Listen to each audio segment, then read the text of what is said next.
शाह दाऊद को पहली नज़र में बरीरा की बेखौफी अपनी तरफ मतवज्जा करती है, लेकिन वो अभी इस एहसास को मोहब्बत का नाम देने को तैयार नहीं होती। इसे सिर्फ यही लगता है कि बरीरा का रवैया दूसरी लड़कियों से बिल्कुल मुख्तलिफ है और यही चीज़ इसे बार बार इसकी तरफ मतवज्जा कर रही है। दूसरी तरफ बरीरा ने कभी ख्वाब में भी नहीं सोचा होता कि शाह दाऊद जैसा ताकतवर और अमीर शख्स इसकी ज़िंदगी का इतना बड़ा मसला बन जाएगा। बरीरा के प्रोफेसर इसे हुक्म देते हैं कि वो आयशा दाऊद से माफ़ी मांगे और वीडियो बनाकर सोशल मीडिया पर अपलोड करे ताकि शाह दाऊद के खिलाफ होने वाली बदनामी को रोका जा सके। लेकिन बरीरा की वो तकरीर पहले ही सोशल मीडिया पर वायरल हो चुकी थी और हर तरफ शाह दाऊद के खिलाफ बातें होने लगी थी।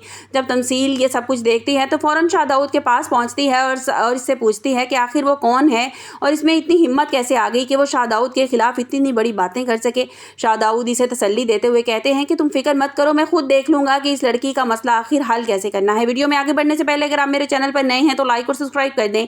लेकिन इसी दौरान शाह दाऊद बरीरा की आंखों में मौजूद बेखौफी की तारीफ भी कर देते हैं, जिसे सुनकर तमसील हैरान रह जाती है क्योंकि शाह दाऊद ने आज तक कभी किसी लड़की की तारीफ नहीं की होती। तमसील को फ़ौरन महसूस होने लगता है कि शाह दाऊद की नज़र में बरीरा की अहमियत आम लड़कियों से कहीं बढ़कर है। यही बात तमसील के दिल में बरीरा के खिलाफ हसद पैदा कर देती है और वो फैसला करती है कि किसी न किसी तरह बरीरा को शाह दाऊद से दूर करना होगा। दूसरी तरफ शाह दाऊद बरीरा को अपने दफ्तर बुलाता है और उसके सामने एक भारी रकम का चेक रख देता है और तंज़िया अंदाज में कहता है, तुम जैसी लड़कियां पैसे और तवज्जो हासिल करने के लिए इस तरह की हरकतें करती हैं, ये चेक लो और ये काम ख़त्म करो। लेकिन बरीरा बगैर किसी खौफ के वो चेक शाह दाऊद के सामने ही फाड़ कर फेंक देती है और साफ लफ्ज़ों में जवाब देती है, इतने अमीर और मशहूर होना, इतने ही घटिया इंसान हो। वो शाह दाऊद से कहती है कि तुम अपनी दौलत का गुरूर है तो अपने पास रखो, वो किसी पैसे की खातिर अपना ज़मीन नहीं बेचेगी।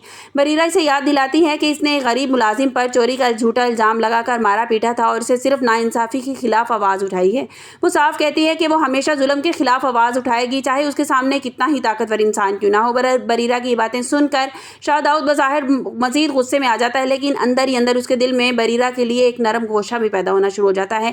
इसे पहली बार एहसास होता है कि बरीरा वाकई दूसरी लड़कियों की तरह पैसों के पीछे नहीं भागती, मगर शाह दाऊद अपनी इस कैफियत को मोहब्बत समझने के बजाय अपने गुस्से और कशिश का नाम देने लगता है और फैसला करता है कि वो बरीरा को सबक सिखा कर ही रहेगा। उधर तमसील बरीरा से रब्ता करके इसे धमकाने की कोशिश करती है और कहती है कि तुम जैसी मामूली लड़कियां अमीर लड़कों के पीछे रहती हैं, अपनी हद में रहो। बरीरा खामोश नहीं रहती, वो तमसील को दो टोक अल्फाज में जवाब देती है और इसके किरदार के बारे में बात करने की कोशिश भी मत करे।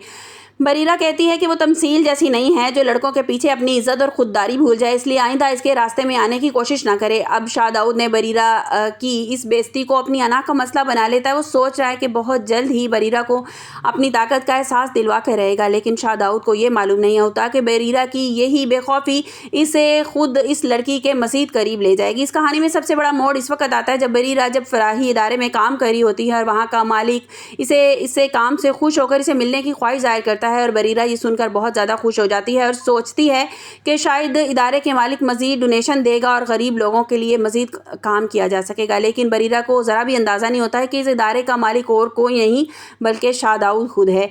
जैसे ही वो बरीरा शाह दाऊद के दफ्तर पहुँचती है, वहाँ इसे इंतज़ार करी होती है, तो अचानक शाह दाऊद इसके सामने आ जाता है। शाह दाऊद इसे देखते ही बरीरा के पैरों तले से ज़मीन निकल जाती है क्योंकि इसे बिल्कुल तवक्का नहीं होती कि वो दोबारा इस शख्स के सामने आकर खड़ी होने वाली है। लेकिन शाह दाऊद को इस मुलाकात पर ज़रा भी हैरत नहीं होती, बल्कि इसके चेहरे पर एक ख़तरनाक मुस्कुराहट आ जाती है। इसकी मुस्कुराहट साफ बता रही थी कि इसने बरीरा को यहाँ किसी इत्तफाक की वजह से नहीं बुलाया, बल्कि इसके जहन में पहले ही एक मंसूबा मौजूद था। अब शाह दाऊद बरीरा को अब फिलाही इदारे के ज़रिए अपने काबू में करने की कोशिश करेगा ताकि वो उससे अपना बदला ले सके, लेकिन उसे ये मालूम नहीं है कि बरीरा किसी भी कीमत पर नाइंसाफ़ी के सामने झुकने वाली नहीं है। क्या शाह दाऊद वाकई बरीरा की ज़िंदगी बर्बाद करने में कामयाब हो जाएगा या फिर बरीरा यही बेखौफी शाह दाऊद के सामने झुकने पर मजबूर कर देगी?